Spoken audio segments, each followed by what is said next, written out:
Welcome, everyone. Thank you all for being here. And as a continuation to the class last week, I will continue to talk about this balance that we must strike between the desire to give and the desire to receive. A lot have been happening for me as I share with you some of the struggles and the breakthroughs I've had.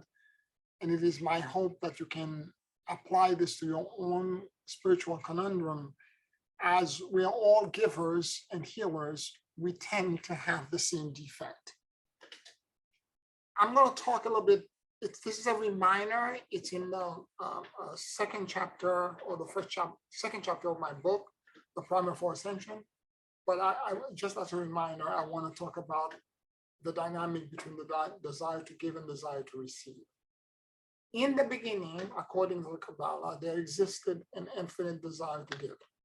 And it was everywhere, and it was everything. But in that state of awareness, that desire to give did not have a reflection or an outside or mirror. And thus, it was incapable of self-awareness. Because to know that you exist and to become self-aware, you have to have an outside, another person, a mirror, a reflection of some kind. And to emancipate into that evolutionary step, it created an infinite desire to receive, an exact opposite, an invert or a mirror, a scalar invert or mirror. And for a while there, the desire to receive would only think for a moment about what it wanted, and the giver would give it to him.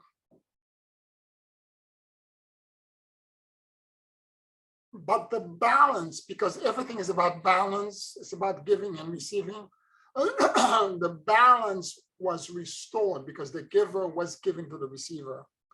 All the receiver had to do was to be grateful for the gift received. And the giver would be fed back with the gratitude. Unfortunately, over a period of time, receiver desiring whatever fancy, whatever impossible thing that you can think of, the giver would give it instantaneously, like this, snap. Before you even think about it, it's in front of you, instantaneously. I don't know if any of you have ever seen children like this in a mall or in a store where they start throwing tantrum because they want certain specific things. The receiver began to become entitled and start throwing tantrum. Now, the soft side of a child getting to that point of being entitled is that deep down inside, they feel the opposite, that they are undeserving of the gift because they didn't earn it. And because of this undeservedness build up over a period of time, there was a moment, a dramatic moment, where the receiver said finally to the giver, to its actual reflection, I don't want any more gifts. Don't give me anything anymore. No, I don't want it. And when that happened, there was a gigantic cosmic change. The infinite receiver that matched the infinite giver shrunk a size about the tip of my finger, collapsed into itself, contracted. And when that contraction occurred,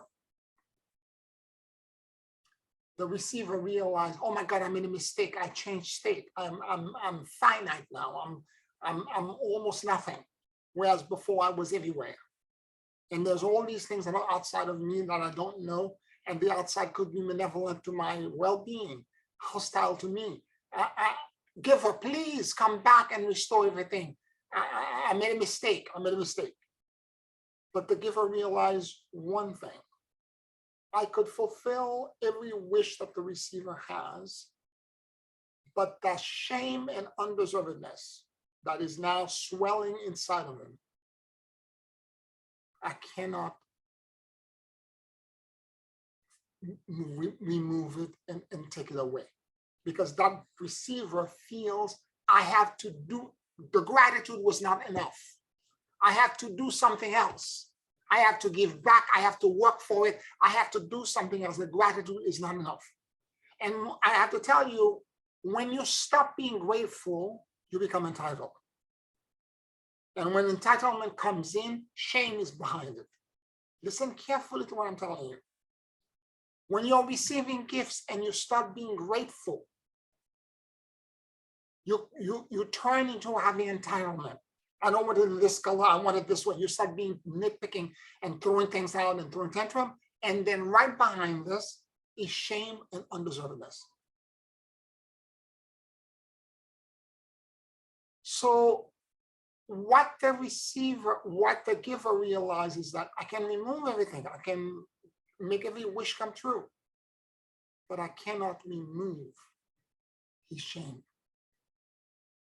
And as a way to solve that problem, the receiver came back and touched that point, and the moment it touched it, it exploded the point, or the receiver, into a gigantic spiritual detonation.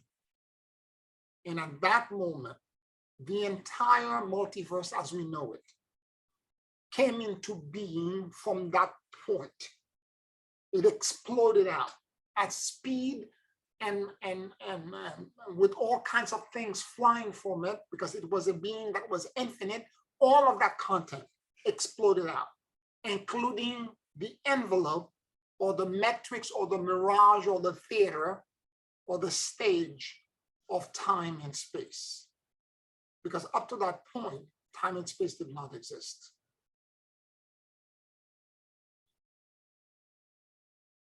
And what we are supposed to do, and this is the environment, the stage that the giver created, so that the fragment of the receiver, you and I, we're all fragment of the receiver. The receiver no longer wants to just receive and play one role. The receiver wants to give too. So what all of us as fragment of the receiver inhabiting this solar system, or another solar system, another galaxy, another universe, what all of us need to do, we have to not only give, but we also have to learn to receive. Both things must coexist and be balanced perfectly in us. And in the process of me giving to you and me receiving from you, or vice versa, I will learn how to remove my bread of shame. I will remove my undeservedness. And eventually I will accept, by learning from the other fragments that are all around me, I will learn how to do this. And as I learn how to do this, then I will then finally accept the gift coming from the first creative principle, which is the infinite desire to receive. And everything will be restored back to the way it was originally, with the shame now out of the way. So that's the plan. This is a great experiment.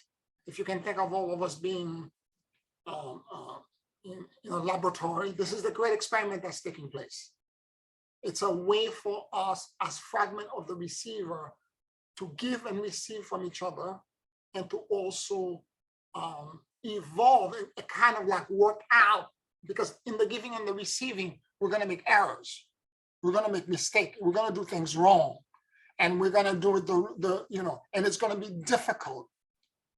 And for that matter, to make things, for the shame to truly be removed, the giver also created an energy system that in the Kabbalah they call Satan. This is not a man with horn, with a pitchfork and a tail. This is a highly sophisticated energy system that's designed to resist us as receivers, and make things extremely difficult and complicated for us to overcome. Okay? That's what this energy system is. It's not a man with a tail, but it's that complex energy that was designed as the resistance that we have to overcome, that's going to help us remove the bread of shame. So when Satan energy is causing all kind of chaos in our life, ultimately, it's there to teach us and to help us remove our bread of shame. Because when we overcome, the shame, a level of the shame is removed. And we can now accept gift directly from the giver.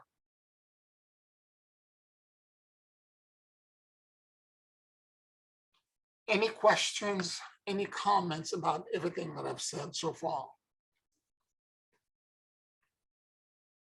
What about people who are givers to a fault, that is, say, even emotionally, those who are empathetic to a fault where they're hurting themselves?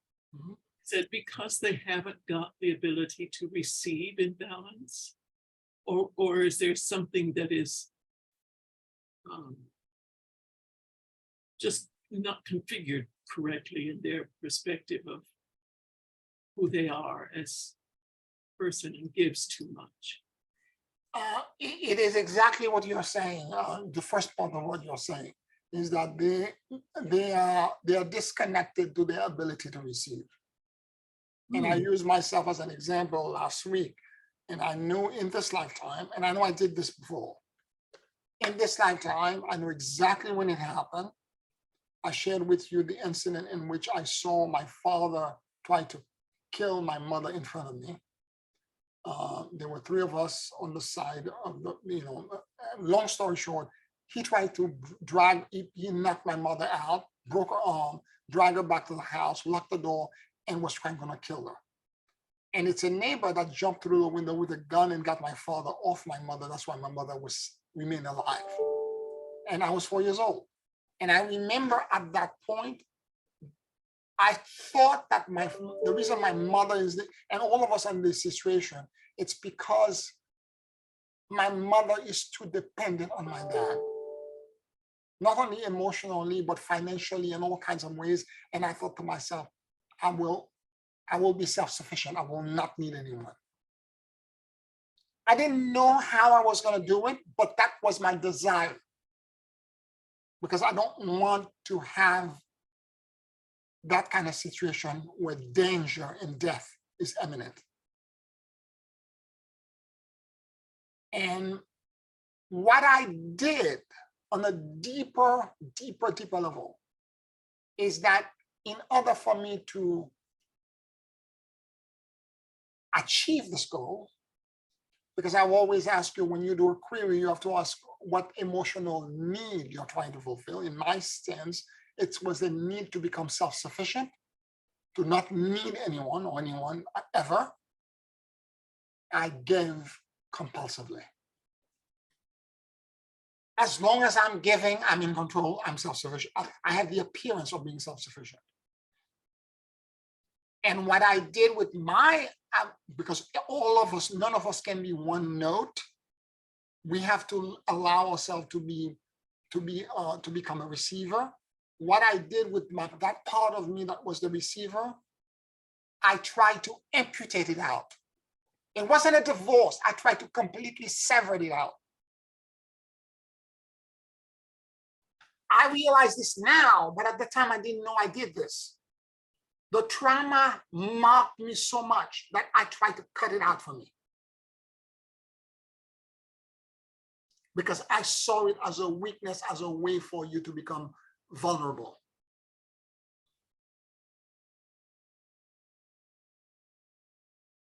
So, go ahead, I'm sorry. I was thinking of someone, yes, who's a giver for sure, but who also on an emotional level is so empathetic that it's like she leaves a back door open Yep. to injury. And in her case, she's prone to seizures, and that back door being open to, emotional upset on somebody else's behalf Yeah. hurts her. Is that another case of giving to excess just without wanting to be emotionally vulnerable to other If, people's if, traumas? if you're an empath, and maybe I'll do a separate class on this alone, is that because it's such a huge topic. Oh, okay. Most people who are empath don't realize what they are doing. The vast majority of them are scanning.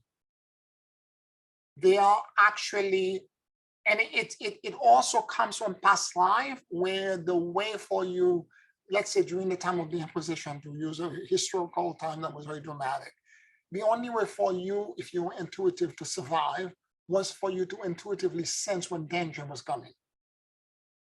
So the people who were empath were able to survive. And if you've done this for multiple lifetimes, maybe in this lifetime, you're still doing this unbeknown to you.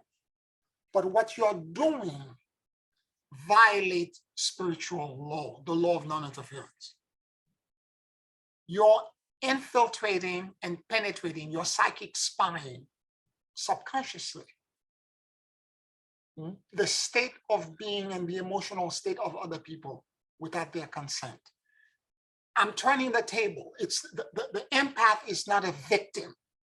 The empath is unconsciously and actively scanning for good energy. And they're doing this, some of them 24 hours a day.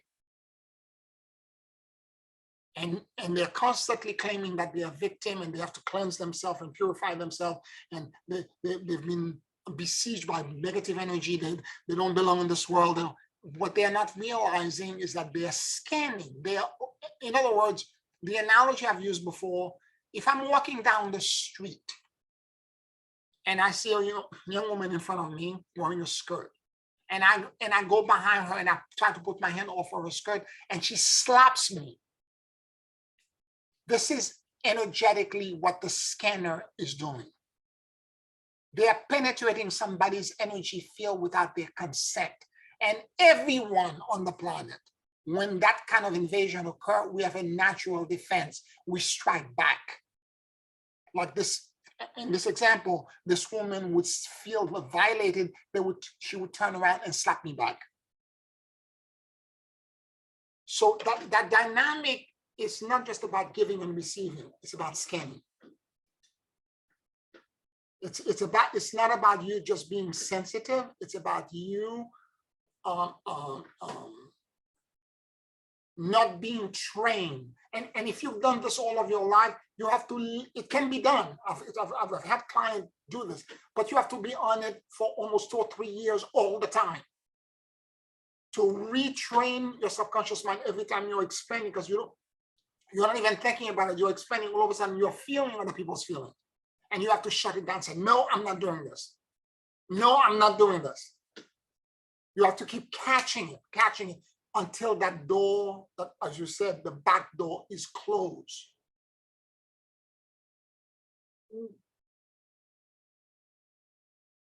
When I say this to empath, they get upset because they think I'm putting the burden of responsibility on them. It's not their fault, blah, blah, blah. They're playing victim.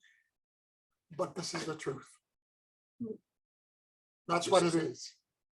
Okay, thank you. Okay? So if you're picking up other people's stuff, it's because you subconsciously are traveling in their business. You're psychically spying. If you are neutral and you're just being a witness without any desire to have tactical information about good or positive or negative energies, none of that would ever happen to you. You would walk around whether the sky is blue, dark, yellow, purple, gray, it would not touch you. It only affects you because you're trying to separate yourself, so-called, from negative energies. because this is something in past lives you've done over and over again. Again, that's why I gave you the past life preamble, because it explains why somebody over, let's say, doing this for, 5 different lifetimes would do this automatically, even in their sleep. I remember doing a healing for a client that was a scanner one time, and as I'm doing the healing, I'm hands-on healing, all of a sudden I'm like, where the hell am I? There was a gigantic boa in the room, a gigantic snake, and I could hear it rattling all around the room. I could hear it moving, like it was moving in different part of the room, went around the table, and I could actually, I didn't see it, but I could hear the actual noise. And I told the client, I said, there's a gigantic snake in the room. And the client said, I'm seeing the snake too. I'm sorry. She knew the problem. She was working on it. I'm sorry. It's me. I went somewhere. I went to another place. I said, okay, close that door. Close that door. I could hear it. It was traveling all around us.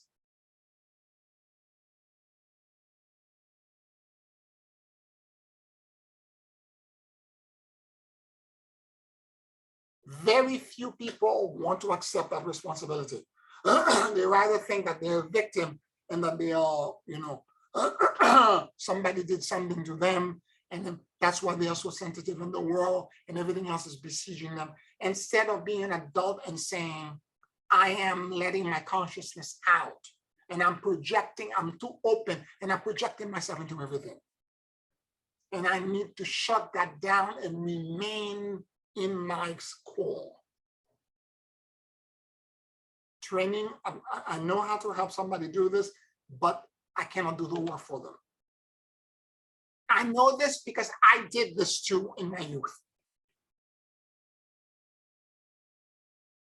And somebody had to slap me around and tell me to cut the crap out.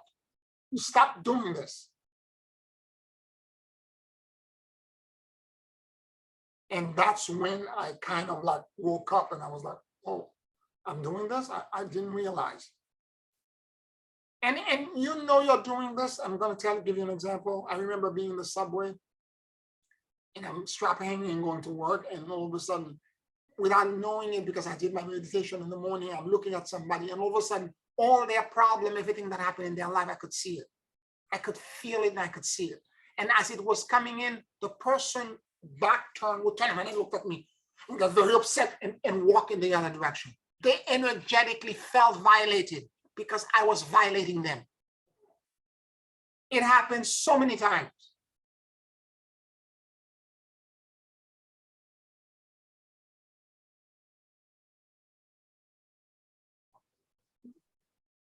And again, there is a way to overcome that problem if this is an issue. But to get back to the class and to the desire to give and the desire to receive, I want to remind you that we are supposed to exist in both states. We have to be the giver at time and the receiver at time. And if you play a role exclusively and solidly all the time, you're out of balance and you're disconnected. You will never be able to fully, no matter how powerful and how great you are and how much you're able to give, because you have a big energy and all that, and you can give quite a bit, there comes a point where you're going to go on empty. And at that point, you're going to struggle and you're going to have to face yourself and realize what you did. I would have never figured this out to the degree that I did. I knew I had a problem receiving. I've known this for years, but it was Kuan Yin in the process of helping someone that was suicidal, having a conversation with a few people that were suicidal. I was trying to use the example of Kuan Yin to help them understand how Kuan Yin overcame her own abuse, her own inner brokenness, and her own trauma that her dad, the abuse of her father, and so on and so forth. And after having that conversation 3 times, I realized the next day Kuan Yin came to me and said to me, What about you? What about your own abuse? And I went back to that memory. And then when I sat down and went in meditation, that's what came back up to me. And this is when I began to realize that it wasn't just a divorce, a separation. Those are mild words. What I did is that I tried to amputate it out. And I'm not using that term lightly because, and I'm going to go deeper, because also I was trying to ascend and become enlightened. And I grew up Catholic and I was trained to go after morality and virtue. I saw anybody that had a desire to receive, that wanted to receive for their own benefit, as being low level, unspiritual, and therefore I wanted to divorce myself from this. It wasn't a virtue.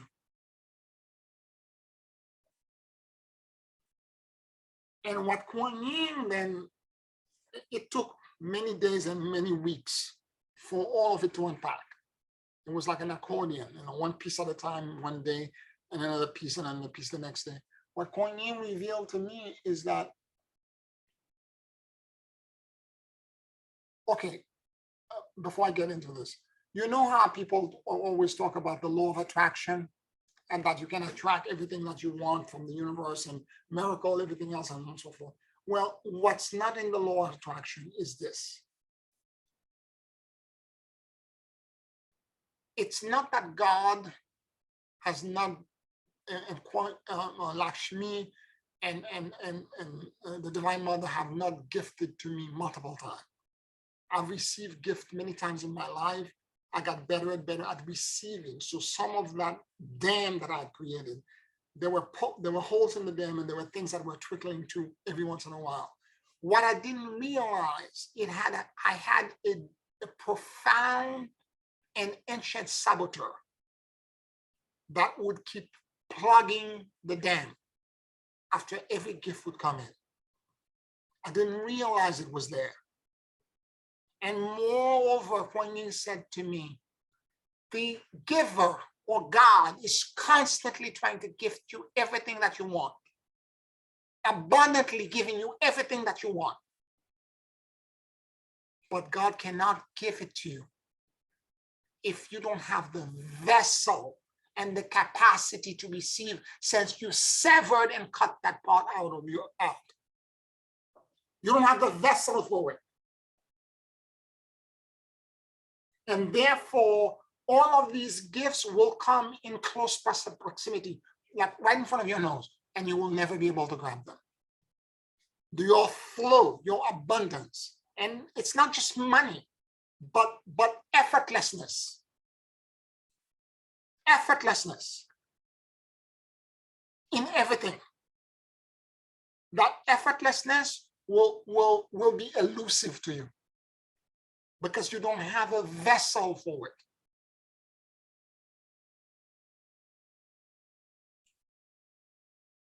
You cut that part out.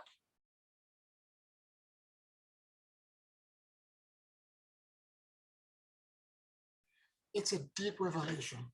And again, as I said, this is the adult class. It's not something for people who don't want to do real work.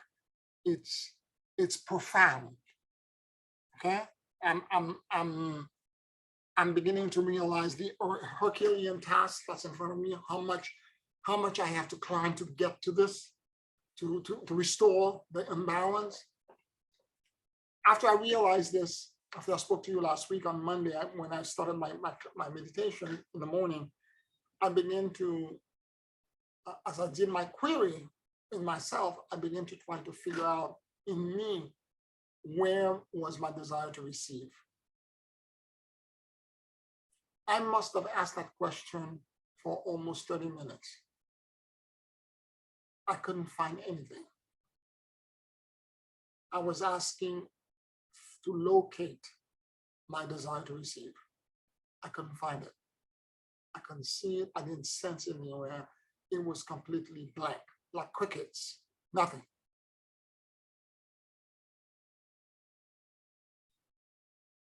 Then I heard Kuan Yin said to me, ask for forgiveness.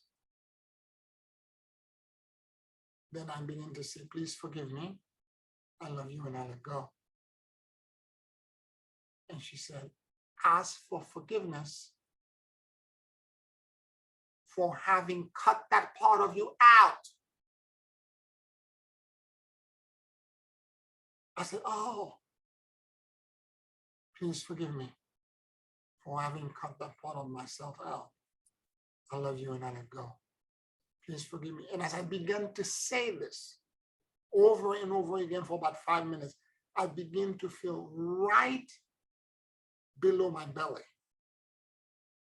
a sensation, a little something begin to, a kind of slight discomfort in that part of my body. Whereas before, for 30 minutes, I couldn't feel anything. And Kuan Yin continued and said to me the next day, not continue on asking for forgiveness, asking yourself for forgiveness for having done this. But you need to accept yourself for being flawed, human, and therefore imperfect, and for having done this. And you know what? Kuan Yin is right, because I'm a Capricorn and I'm a taskmaster, and I'm actually my worst critic. I can crucify myself worse than anybody else can do.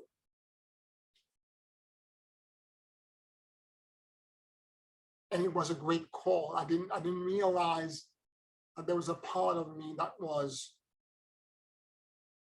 now that I've discovered this, and there's something that's incomplete in me, that I can turn this around into another way to self-flagellate.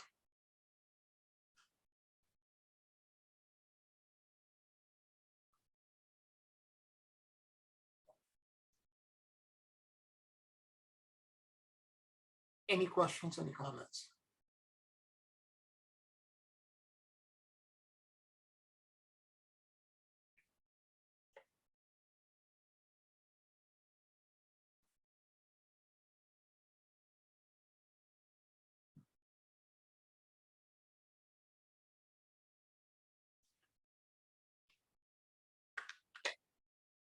It is not an easy thing by any means.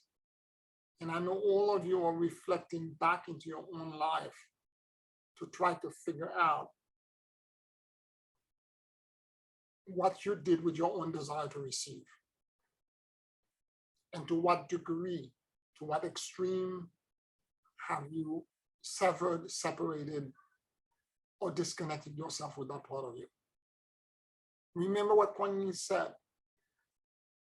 God is ready, the giver is ready to give to all kinds of, and again, you have to understand something.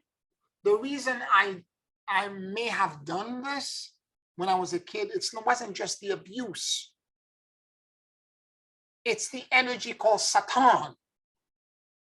What I'm doing now to this correction that I'm trying to create, I'm trying to remove my shame by the effort that I'm now applying on a daily basis to reinstall that desire to receive so that I'll be in balance. That will help me remove the shame and restore balance so that I can connect to effortlessness, flow, and abundance.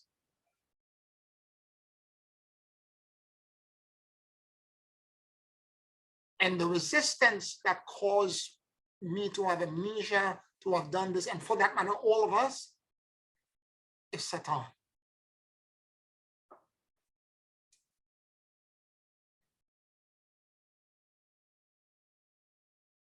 So wherever you are, you have to understand it in multiple levels. You have to understand emotionally when or at what point. It could be because of church upbringing, because of whatever. When did you do this?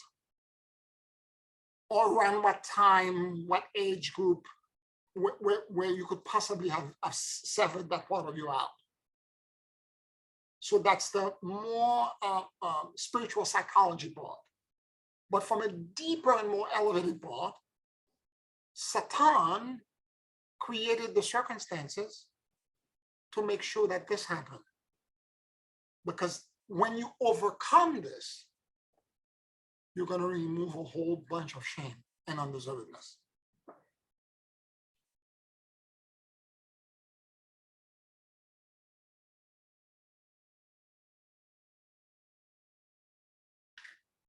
So in a way, there is wisdom in the role that Satan plays. Because without that resistance, we would not be able to remove the shame. I'm learning a tremendous amount about myself and about what it is to be truly spiritual. So going back to the desire to manifest and the law of attraction, this is what the law of attraction is not telling you. It's not just a question of seeing yourself as being wealthy and seeing whatever the job that you want and attracting it to you. It's not just that. You can create a temporary bypass where some things may come through, but it's like, again, the hole in the dike. But if the saboteur, which is the very deep psychological complex, is not reframed and brought back like Chiron into an ascended level to accept and allow flow to continue normally, where all the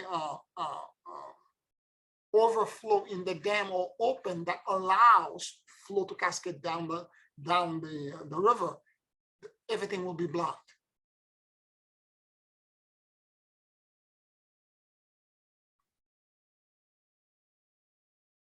So on that level, you have to understand that the role that Satan is playing in that, and more to the point, beyond that point, is to also accept the fact that you're not perfect. But given the desire to deceive and everything I told you about how this world was created and why it was created, it's to understand that there is a purpose, there's a reason for all this. And you're imperfect, and we're all in progress of becoming. Just the same way even God himself is becoming.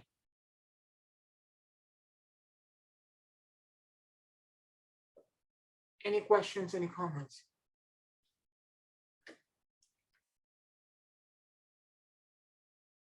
There's enough probably in our current lives, but certainly to work out. But do you have to go back to past lives, or that wouldn't impact this current lifetime? You don't have to go to past life. You don't have to go to past life. Okay. What I can say to you, we are not as smart as we think we are. Most people in their current life are echoing multiple past lives. Mm-hmm. Okay? We're not as smart. It takes sometimes 3, 4, 5 lifetimes before we say, aha, I've been doing this 5 times already. I can move on and do something else. Mm-hmm. So instead of having in front of you all 5 lifetimes, if you can quickly become awake in this lifetime and realize in this lifetime, this is unhealthy for me. I need to find a way to balance the giving and the receiving. And in this lifetime, this is when I think it'll occur.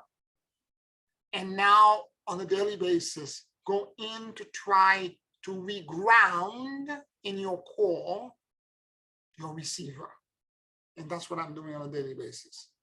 I'm asking Kuan Yin for assistance. I'm asking everyone to help me reground my receiver in my core. Because I have a lot of projects that God has assigned me to do. I cannot manifest any of them if I don't have the vessel. I could desire them intellectually. I had a dream, I think it was last night or the day before, or the day before, when I saw all of these incredible projects, and they were very high level, and they looked like tubes of light. And there were things that they were interconnected, almost like inside your brain where neural networks are going to plug into each other. And they were very high level stuff. And I remember there was an emotional issue that was almost like a lens or a filter where the light had to go to. And I thought, oh, this is what's missing. That piece is missing. I have to insert that piece there. And that's the emotional part I'm working on. If I plug it in without the lens, it will not function correctly. And that's what I'm doing now. I'm trying to ground in me my desire to receive, the vessel to have the capacity to see. When I say, help me create this in the name of God, it manifests. The same way Gandalf said, you shall not pass any strike. What in the Kabbalah, in Chokmah, is called the measure of God. When the magicians of the old, like Moses and Aaron, and all Abraham and all the old patriarchs were doing miracle. They were in touch with their receiver. They had the vessel for it. They were not wishy-washy about desiring and wanting in the name of God.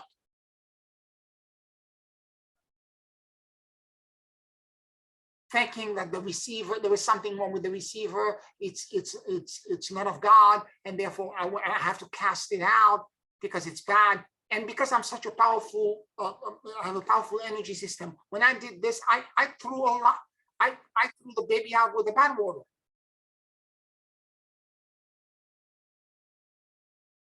So as I'm doing this, I'm trying to ground it. I'm asking for it to return so that the entire vessel can be reestablished in me. And in time, when the vessel is there, when I say divine justice in the name of God, or when I say Gaiaville created now, it will be done. Because I will have the vessel to be able to hold the energy.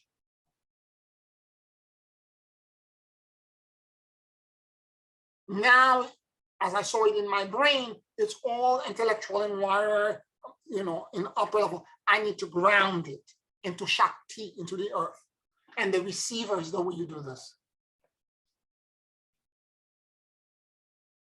If the giver is Shiva, the receiver is Shakti. It's Mother Earth. It's Gaia. It's the female energy. And in the torsion fields, then that which comes from the earth, from the center, would be the receiver. Yes. Yes, absolutely. And the opposite is a Shakti, is a Shiva. Yes, absolutely. Yes.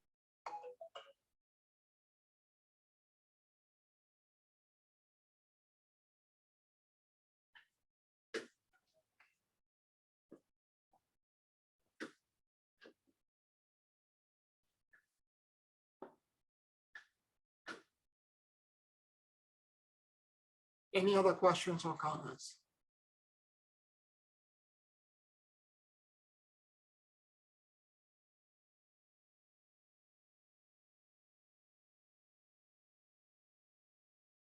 What you're trying to reestablish is effortlessness. It's not just about money. We're using money as a symbol to receive, because this is the symbol of exchange that we have in this world. But it's not about money. It's effortlessness.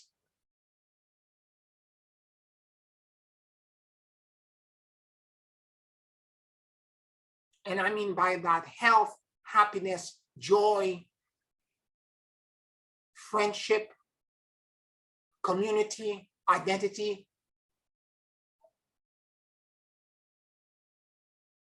Compassion, mercy, service, effortlessness in everything. This is what it is to truly be divine. If you exist in a state where there is effortlessness all the time, then you have no lack.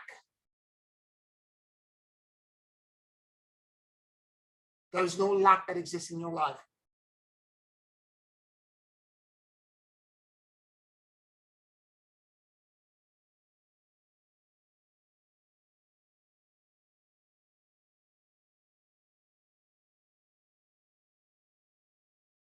And it is a challenge. I'm not trying to claim that it's easy. It's getting now, as I do this daily, it's beginning to feel more and more that I can feel something more substantial. Whereas, as I said, for the first day, I felt nothing for 30 minutes and a little something at the bottom of my belly. And it begins to feel like around my pelvis, there's something a little bit more substantial. And I can feel, oh, and something really incredible happened. When Kuan Yin, I forgot to mention this during one of my meditation, when Kuan Yin was, I was talking to Kuan Yin, she was telling me about the vessel and establish the right vessel and all that. And for a moment there, I was in deep meditation and I kept seeing flashes, like little vignettes, flashes of images. And I was on the waterfront, and I remember at one point, I felt my left feet. And as I look at my feet, I saw, I typically, when I'm meditating out in the park, particularly during the summer, I take off my shoes so that I can ground correctly with Shakti. But this day, because they're doing a lot of construction on the Hudson River Park, the area I was sitting in is not my normal area because all of that is being worked on. I'm sitting somewhere else. And a lot of people have lunch in that area, and they drop food. That area was dirty. I didn't take my shoes off. I had my sneakers on. But I saw my feet as if I had no shoes on. I saw my toes. And then suddenly my toes changed. What I saw is a pattern that looked like a henna drawing, like my whole foot had a henna pattern drawing all over it, but it wasn't henna. It was as if the henna pattern was a series of root system, roots that were intricately in geometric shape and pattern, interlaced with each other, that my entire foot was trying to ground and spread roots into the ground. That was the flash that I saw, which for me is very encouraging, an indication that the receiver is beginning to connect back to me, and I'm beginning to feel grounded and connected.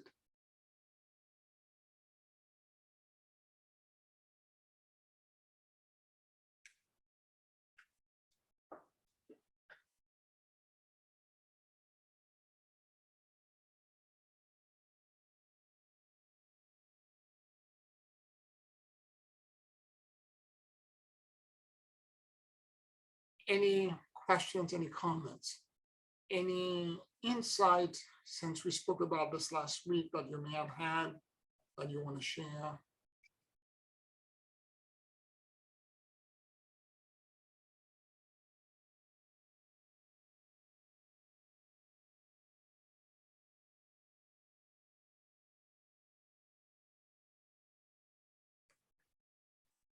I don't mean to say to you necessarily that you have to find a trauma in this life. But if you know that you're a giver and you're giving compulsively, you need to figure out a way to restore your connection to your own receiver and to actively not only do a spiritual work, but to hold yourself back from the compulsion of constantly giving and interfering with other people's karma and thinking that you're being a good Christian or you're being a good person and so on and so forth, when in fact, it's actually done because you're trying to control.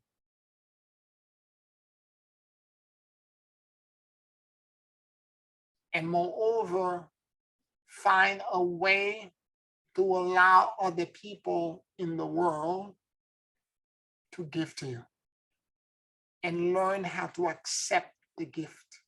Learn how to, when somebody is offering you something, to not only say thank you with gratitude, but to also to not clip your wings.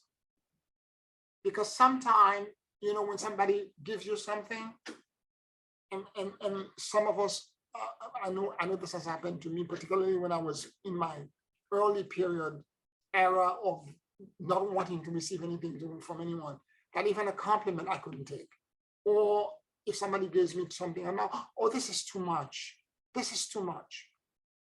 God is using the person to give to you, and you're saying to God, it's too much. This is bread or shame 101. It's you feeling undeserving.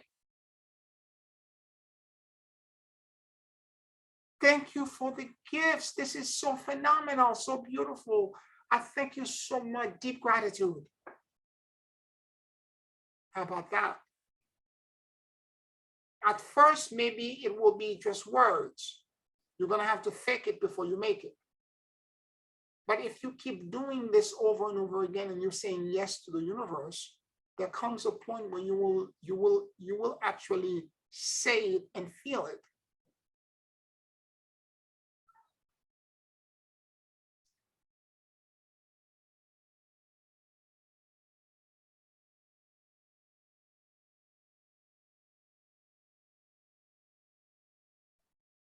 Because otherwise, all of us who are healers, we're here to be part of God's army and to help in the transition of the planet into the new earth. And we have all of us puzzle piece role that we're supposed to play that are equally important. And if you don't have the vessel to hold and manifest that puzzle piece, the picture, the entire picture will be incomplete. And therefore, we are all going to fail. No pressure. I'm just letting you know. So it's important that I stand up and I have the capacity. And when I'm imagining what Guyville looks like, the way I saw it before I started doing this is very different than what I'm seeing now. Because I was clipping my wings. I saw a couple of buildings in the village. I saw that or the other. I'm seeing something completely different.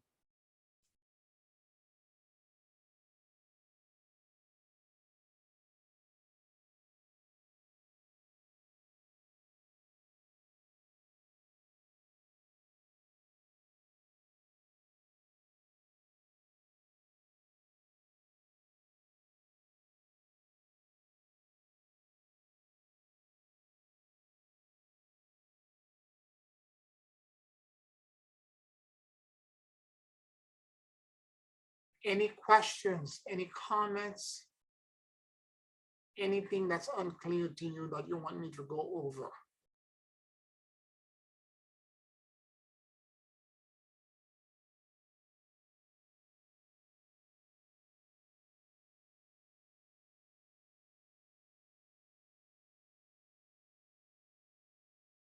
When you are creating a wish list,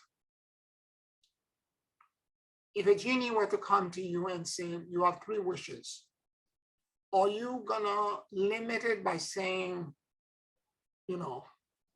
I want, and you shrink the dream down, or are you gonna ask for something big?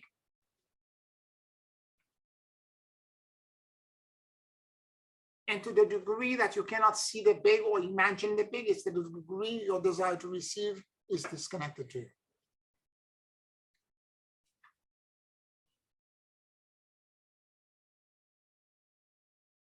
Could I ask, Yes. just clarify the process of restoring the vessel Yes.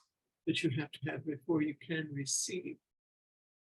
When you had mentioned finding the source of multiple sources of that shame and ask forgiveness of yourself for that shame.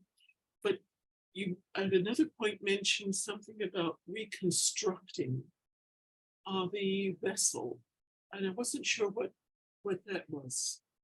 Okay, this is very cutting edge because I'm in the middle of the process, okay? It might change slightly in a week or two, okay, as I move through it, okay? But what I've gotten so far, I'm being completely candid and honest with you. What I've gotten so far is this. The first thing I did when I recognized this, first it was shock, of course. And then when I did the meditation the next day, I was like, okay, so I'm gonna go in, I'm gonna try to locate in my core, in my energy body, when I did the heart and mind coherence, where is my receiver? Where is my desire to receive? I couldn't find it. It's after I failed at that Kuan came in and said, ask for forgiveness. And I thought, just please forgive me, I love you, and I'll let go. And I didn't know what I was asking for forgiveness for. And she then clarified, she said, you're going to ask yourself for forgiveness for having severed that part of you out. And as I did this, I begin to feel in a specific part of my body where I had cut that part of me out. Okay? And then a day later, what was added was you have to not only forgive yourself, but you have to accept yourself as not perfect and human. And this is where the Satan energy comes in, because what actually facilitated the separation was the Satan energy. And the restoration you're doing now by acknowledging I'm imperfect, I'm not God, I'm a work in progress. And I'm going to accept myself as human, imperfect. I've made this mistake because it was a mistake. And as I accept myself as imperfect with that mistake, and I forgive myself for the mistake, the healing will begin. And the receiver, now on a daily basis now, when I go, the area where I felt something, I focus on that part. And I keep asking the receiver, the desire to receive, to ground in my body again, to return back. And I had this fortuitous vision of one of my foot turning into, it was weird because it wasn't the roots of a tree, it was flesh, but it was a weird pattern that looks like, intricate web of a root system, but literally small around on my foot. I thought, I'll be honest with you. Initially, the thought that went to my mind is that, am I morphing into an alien? Am I becoming something else? And then I thought, no. This is the receiver is grounding in you. And this is where I am right now, Janice. On a daily basis, I go and ask for the grounding of this receiver in the location around the area where I felt it. Is that helping? Yes, and I thought you had said, and I mentioned that as an architect, you were putting together the walls of this vessel, this side wall and the top wall and whatever. I had that impression when you were speaking, as you were talking about reconstructing the vessel. But was that just a, what do you want to say, a metaphor? Well, yeah, I know what you're talking about now. I'm just trying to see if I can remember what I said. So the vessel is your okay. In the Kabbalah, in Sefirat number 2, which is Chokmah. Chokmah is a circle, a rod. It's a rod of power. But the rod is called the measure of God. I've done other classes related to this, that when you strike it with a decree, like you shall not pass, and you strike it down with a decree, there is no strict line in the universe. If I were to shoot a bullet or an arrow and there was no gravity or drag to pull it down, I would shoot it, it would do a long circumference and come back and hit me in my back. Every rod, every straight line is a circle, and that circle creates a space with the wish and the intention of the magician that's trying to manifest. Like when Moses took the staff and said, give us safe passage. that in itself create a space, a wall or volume where that wish of the magician, and this is the vessel, the space and the rod is the vessel. It's the antakarana of the magician. And that vessel is Shakti. It's earth energy that's flowing in you unblocked. Right now, mine is blocked because I cut it off. Well, I'm trying to restore it, but you understand what I'm saying. I have a lot of Shiva stuff coming in, but not enough Shakti to connect. You see what I'm saying? Mhm. And so when Gandalf struck that, first he said, "You cannot pass. I am the keeper of the flame, flame of Haraldu." And the demon took his whip and tried to strike it, and there was a bubble of light around him. And when he tried to stop the demon from crossing, he said, "You shall not pass," and he struck it, and the bridge collapsed and when you look at the way the bridge is, the cantilever, where he was standing, it should have collapsed as well. But the part of the bridge where the demon was just fell into the ground in the chasm. So what I'm saying is that the patriarchs, Melchizedek himself, Abraham, all these people who all had staff, the staff is their antakarana. And their antakarana is a perfect blend of Shakti, of receiving and giving. So when they wish something for the greater good, and they decree to the world, because they're receiver, they're connected to the receiver, and they are allowing the receiver to move through them, it's created instantaneously.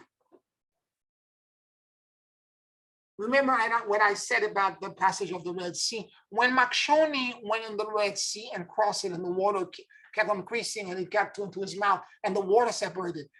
According to the Kabbalah, it wasn't just the Dead Sea that separated in half. Every body of water on earth split in two, because when you're in that state,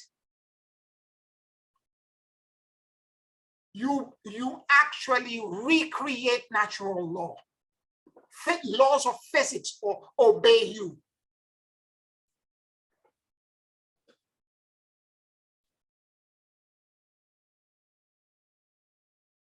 And there are reasons why I'm saying the puzzle piece analogy, and I'm saying that all of us need to work on this, because when the galactic equator crossing begins to happen past 2030, whenever it actually begins to touch down with us, each one of us have to hold in our head at that state a decree and a command to find safe passage into the new earth. Not only for us, but for everyone in our spiritual family. Because it's not going to be one person wishing like at the Dead Sea with Pharaohs behind. It wasn't just Makshoni or Moses. It was 3 million Jews. All of them in a state of ecstasy, all of them in that excited state where they were all desiring and wanting one thing: give a safe passage. And they didn't care how the safe passage was created. They were not connected with the intricacy, create a doorway, a boat, give us teleport us from one side to the other. They just desire safe passage. It's always something abstract, something very simple. You shall not pass. How that is created is not, the magician doesn't care. It's asking the universe for the true intention and the true need and desire. Remember, we keep dropping to the emotional, when we're doing the emotional query, you ask what is the emotional need. The need at that point for Gandalf, you cannot pass. You shall not pass. For Moses and all the children of Israel and Makshoni, give us safe passage. How the universe created, how the miracle is done, it's none of your business. And it's not a miracle. That's the part. It's not a miracle. Because natural law obey you when you're in that state. And that's the natural state of our true being as co-creator of God.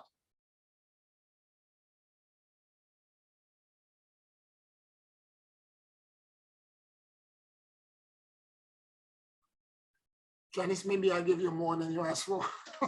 No, you always give so much. The thought I just was having in closing is this balancing, giving and receiving, restoring the vessel and so on, a requirement really to move to 3D, to move to the new earth. In other words, we cannot otherwise make that transition.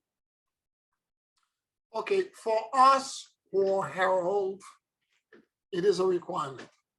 But for a lot of people that are behind us, they don't need to do this because we're going to do it for them and we're going to open the door for them because we are actually the door. Do you see what I'm trying to say? I do, and it makes me think about being given the empowerment to do what needs to be done. Yeah. It's a divine kind of gift, I guess you would say, or ability that we been given in order to help others through the transition. So it is a responsibility as well as the allowance of this ability to affect that change for others. Yeah, it is a responsibility, but in the process of helping ourselves, we're helping others. The same way Kuan Yin never set out to listen to the suffering of the world. She wanted to listen to her own suffering and her own brokenness so that she could be healed. And in the process of doing this, after she got healed, she began to hear all the suffering of everyone else.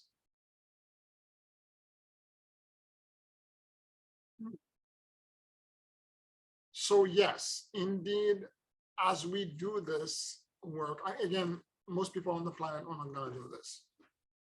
Okay, they are too spiritually lazy. It requires too much work. They are not going to have the capacity to do this kind of adult, sober and kind of work. There is too much bread of shame to be removed. That most people on the planet don't have the capacity and nor the discipline to do it.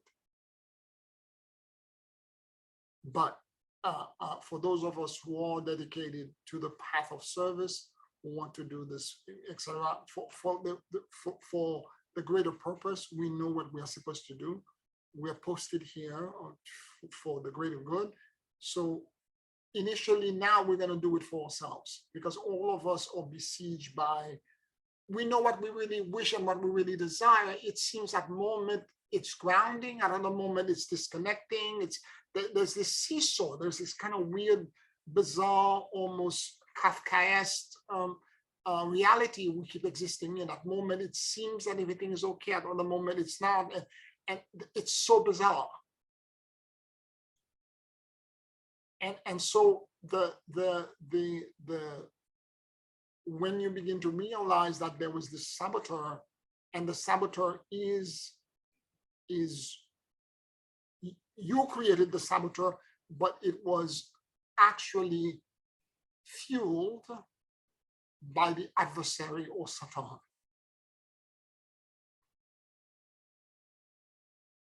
And it's a question of now elevating that complex to a higher level, to the process I'm so far describing to you.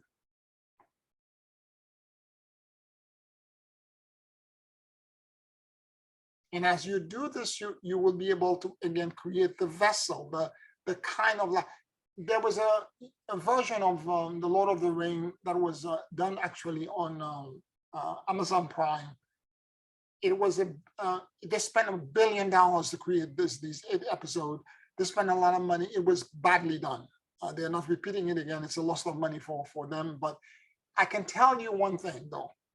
The way they represented Gandalf in there as a being that fell from the sky, like almost like a comet, a meteorite that fell down, and how they represented him, because he, according to the legend, these magicians, all called Ishtar, they are like angels that came to earth, and they take the visage and the appearance of an older man, but they are powerful spiritual beings.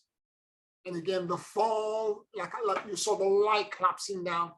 And when he came down, what he was capable of doing, he doesn't have a staff yet, but what he was capable of doing with his bare hand, like wish and speak in a different language. And as he does this, all kinds of things begin to happen.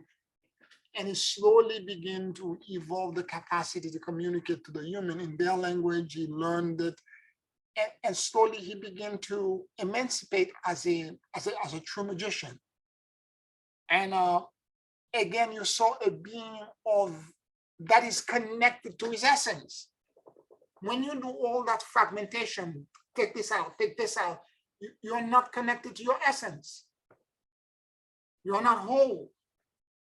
And because you're not whole and you're fragmented into pieces, you have all these problems.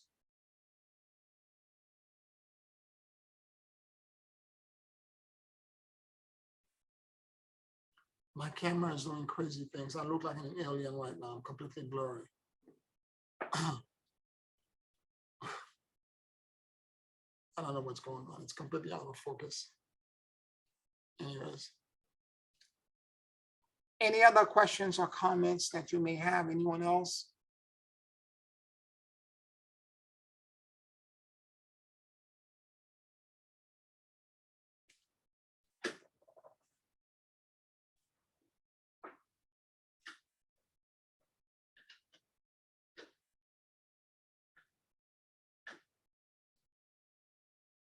We are saying abundance and you know, or money as a symbol.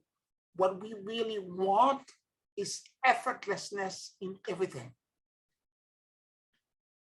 In other words, you exist in a state of constant miracles.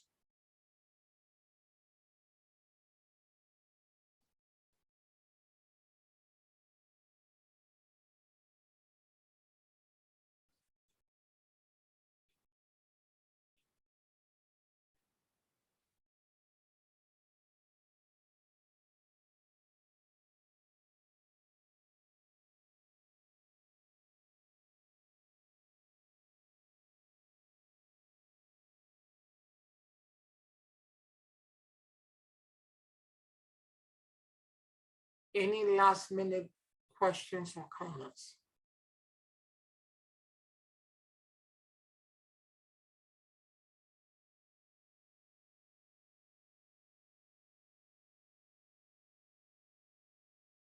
All right, let's take a 5-minute break, and then we'll, on the back end, we'll do a closing meditation. 5 minutes.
Take a very deep and slow breath.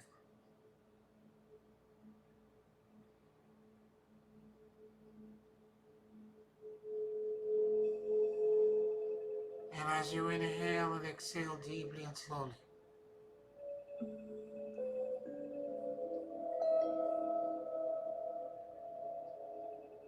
allow the universal life force that permeates everything to enter into your lungs.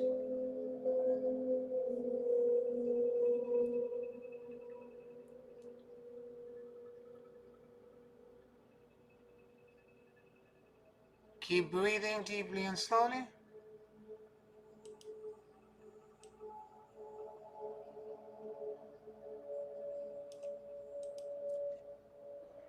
And let your soul and your awareness drop in the middle of your chest.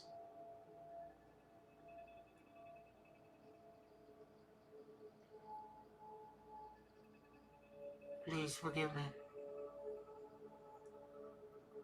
I love you. And I let go.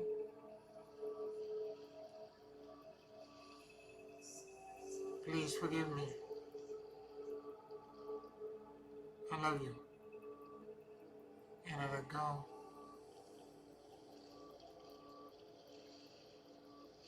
Please forgive me. I love you. And I let go.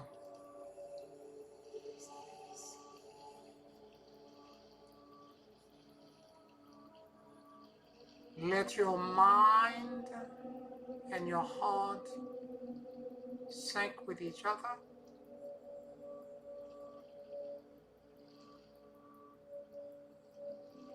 As you enter a state of coherence,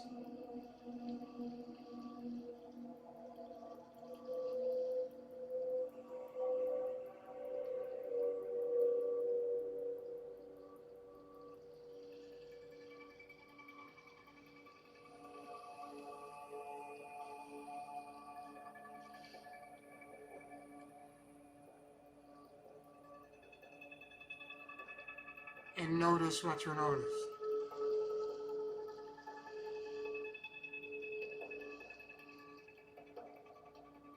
Keep breathing deeply and slowly.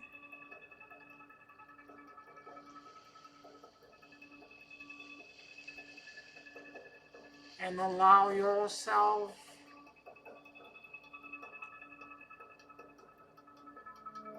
to find your core.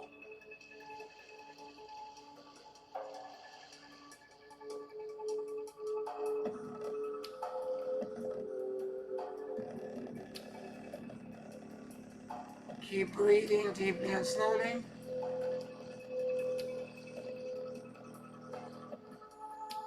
And notice what you noticed.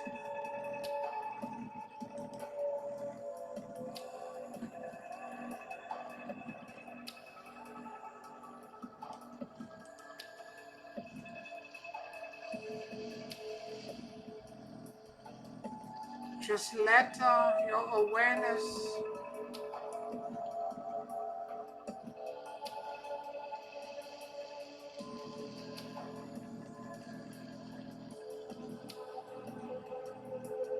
allow anything that exists in your core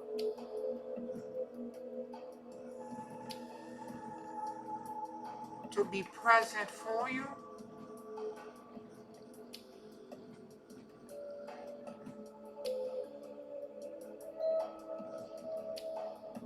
And without any judgments, any expectations.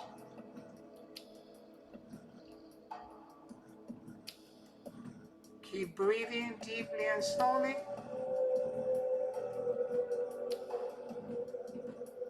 And witness yourself. Witness your core.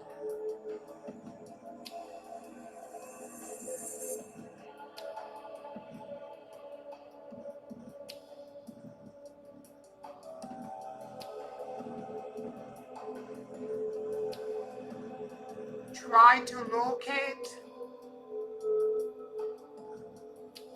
your core,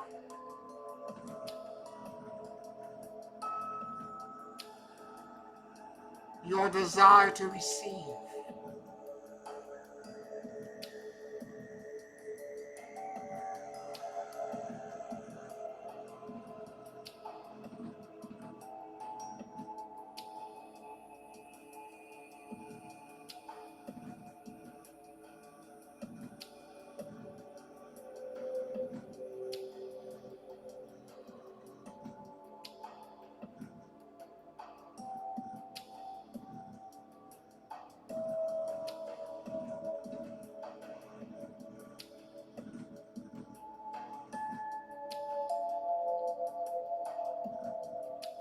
Just witnessed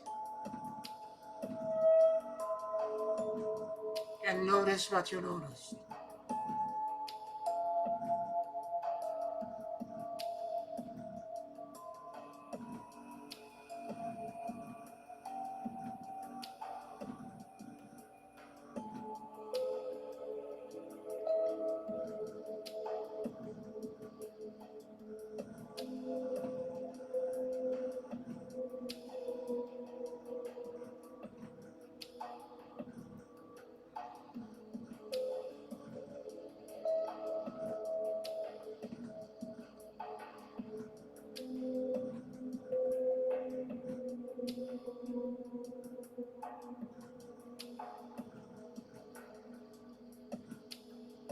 Please forgive me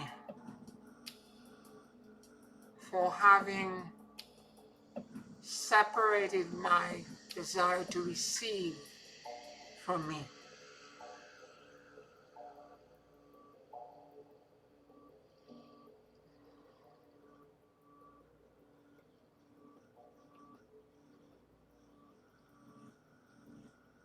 Please forgive me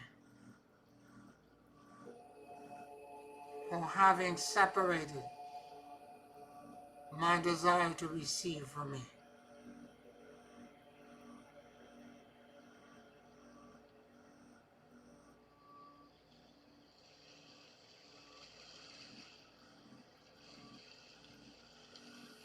Please forgive me for having separated my desire to receive from me.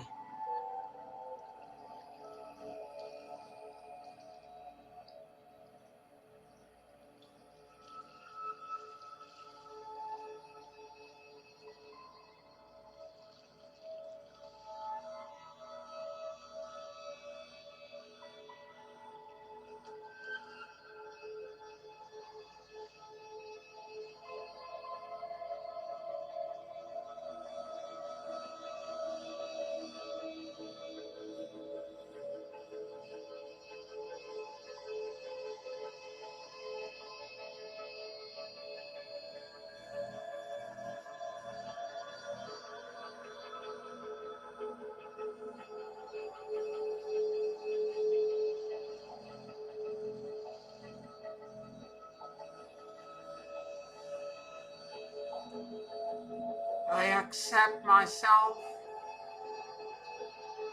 love myself as an imperfect human being.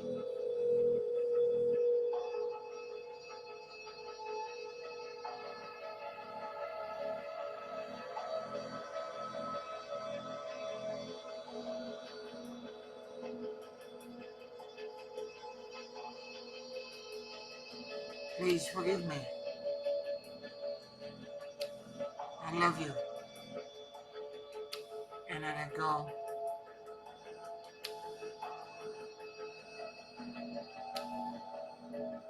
Please forgive me. I love you. And I let go.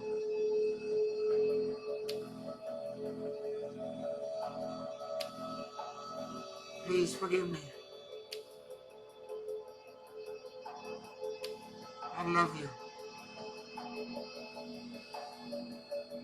And I let go.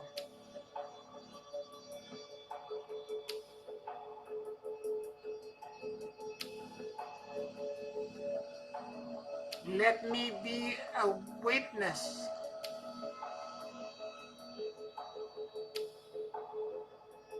to the grounding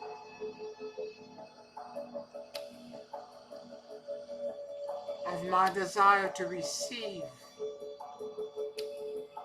in me.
As I inhale very deeply, I bring into my restored and resurrected body a perfect balance of my desire to receive and my desire to give.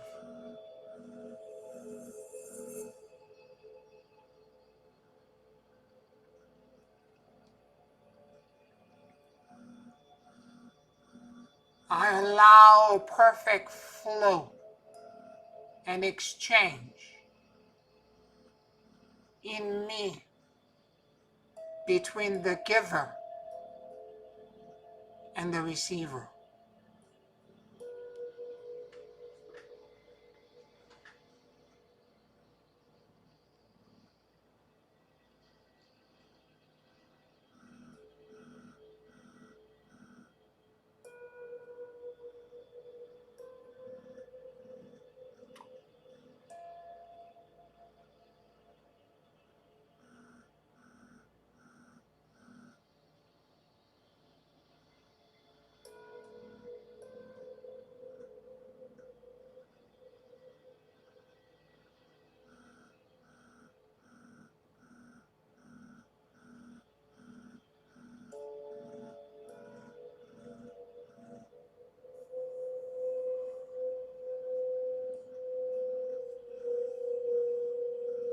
May flow abundance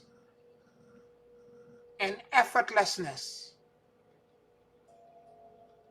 be restored as an immortal and primordial gift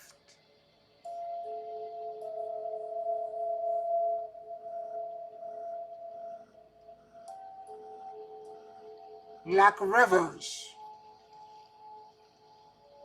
emanating from the throne room of God and flowing completely through life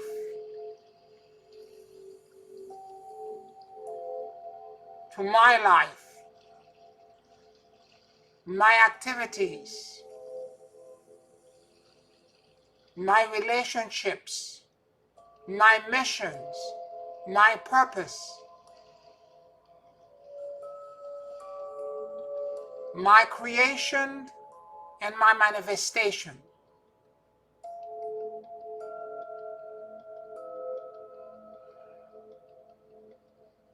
A perfect flow and effortlessness of desire to receive and desire to give.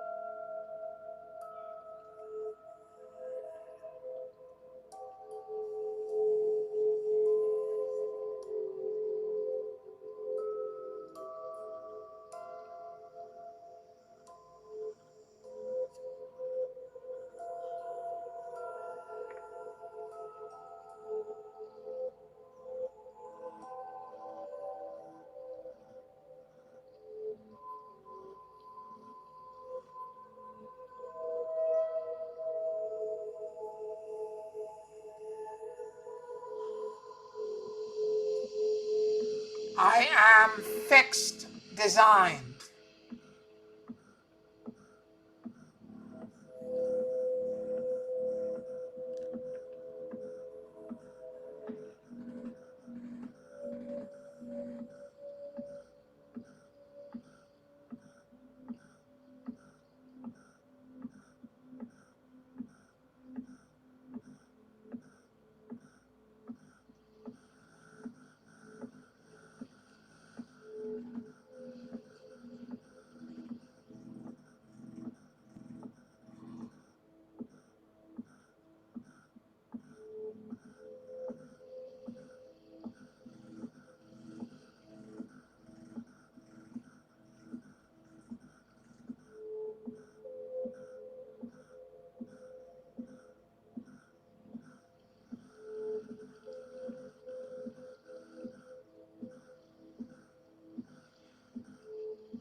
May the perpetual and renewing flow of effortlessness, of stillness,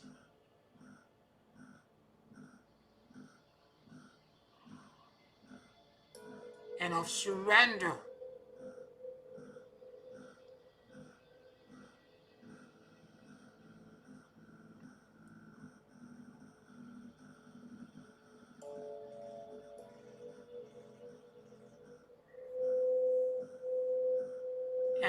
embrace your entire being.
Hosanna into the highest. Hosanna into the highest. Hosanna into the highest.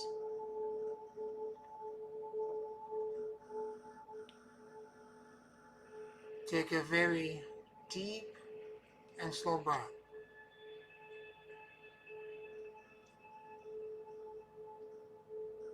And whenever you feel ready,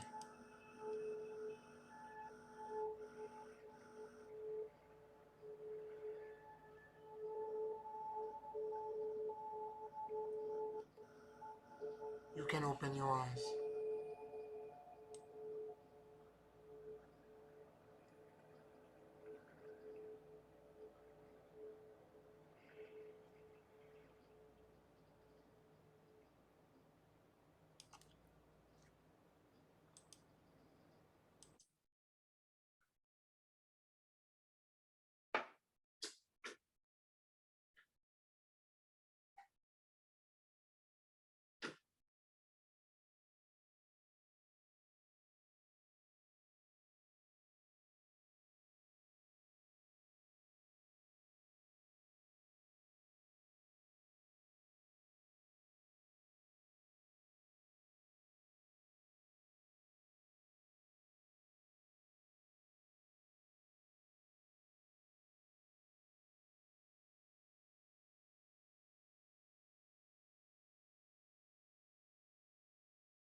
How are you all feeling?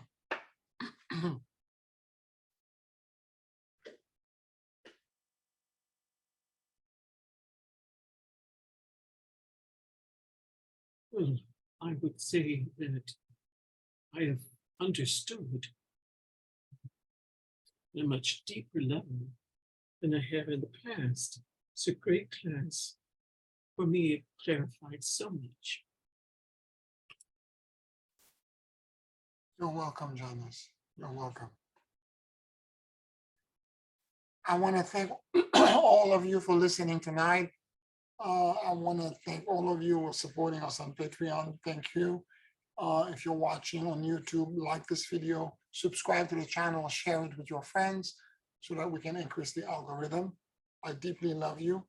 Thank you so much for doing this hard work, and I'll talk to you next week. More insight to come. Thank you. Good night. Thank you. Good night. And happy birthday, Esther. Yes, happy birthday, Esther. Love you. Love you. I love you too. Bisous. Bisous, bisous. Happy birthday.